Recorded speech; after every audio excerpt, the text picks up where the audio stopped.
জয় যিশু। সেই দণ্ডে শিষ্যেরা যিশুর নিকটে আসিয়া বলিলেন, তবে স্বর্গরাজ্যের মধ্যে শ্রেষ্ঠ কে?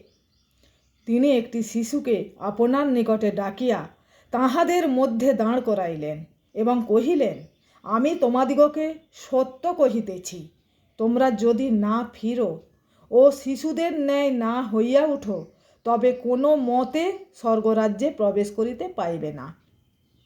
অতএব যে কেহ আপনাকে এই শিশুর মতো নত করে, সেই স্বর্গরাজ্যে শ্রেষ্ঠ। আর যে কেহ ইহার মতো একটি শিশুকে আমার নামে গ্রহণ করে, সে আমাকেই গ্রহণ করে। কিন্তু যে ক্ষুদ্রগণ আমাতে বিশ্বাস করে, যে কেহ তাহাদের মধ্যে একজনেরও বিঘ্ন জন্মায়, তাহার গলায় বৃহৎ জাতা বাঁধিয়া তাহাকে সমুদ্রের অগাধ জলে ডুবাইয়া দেয়া বরং তাহার পক্ষে ভালো।